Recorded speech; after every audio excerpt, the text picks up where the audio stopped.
Church of इन्डियाको तत्त्वावधानमा लोकडाँडा Hebron पेन्टिकस्टल चर्चमा 2 दिने एनुअल कन्फरेन्स हामी गइराखेको थियौँ। अनि यो कन्फरेन्सको हाम्रो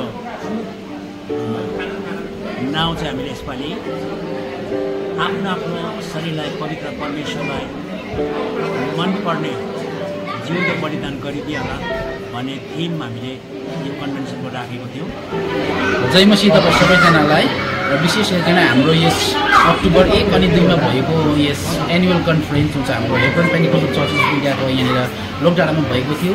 अनि यो एकदमै आशिषमय आजको हाम्रो यस कन्फरेन्स बनेको छ। यहाँनिर जतिजनाले पनि पार्टिसिपेट गरेको छ हामी एकदमै आशिषित बनेका छौँ। हरेकको जीवनमा आशिष त मिलेको छ नै अवश्य, र त्यति मात्र नभएर उहाँले आफ्नो मण्डलीमा गएर आफ्नो ठाउँमा गएर आफ्नो गाउँ अनि आफ्नो समाज अनि आफ्नो क्षेत्रको लागि उहाँहरू आशिषको कारण बनेर गएको छ।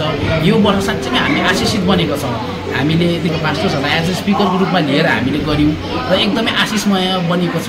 हुन्छ सबैजनालाई जय मसीह। म pastor Yuvraj Namchi Hebron Pentecostal church. विशेष गरी यो 2025 को कन्भेन्सन 1 र 2 अक्टोबरमा हामीले आयोजना गरेका थियौँ। एकदमै आशिषपूर्ण भएको छ। अनि यो कन्भेन्सनबाट साँच्चै म पनि आशिष भएको छु। अनि मलाई लाग्छ सबैजना आशिष भएको छ भनेर। अनि यो एकदमै हामी हेब्रोन पेन्टिकस्टल चर्चका जति पनि पास्टर लिडर्सहरू मिलेर हामीले यो आयोजना गरेका थियौँ।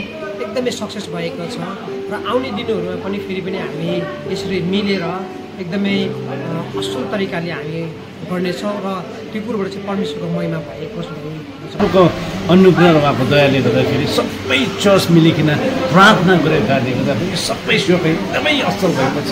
अनि माइनोरिटीको निम्ति प्रभुले अझै आशिषमय बनाउनु हुँदैछ भनेर हामीले यो कुरोलाई देखेको छौँ। आउने दिनमा अझै हामी आशिष कुरोलाई महसुस गर्नेछौँ। जय मसीह सबैजनालाई। अनि यो भिडियो मार्फत म के भन्न चाहन्छु भने चाहिँ यो 2 दिनको कन्फरेन्स एकदमै आशिषित भयो। थुप्रै कुराहरू सिक्यो। As a worship leader worship गर्दै गर्दाखेरि थुप्रै सुख हारहरूमा जीवन बोल्यौँ हामीले।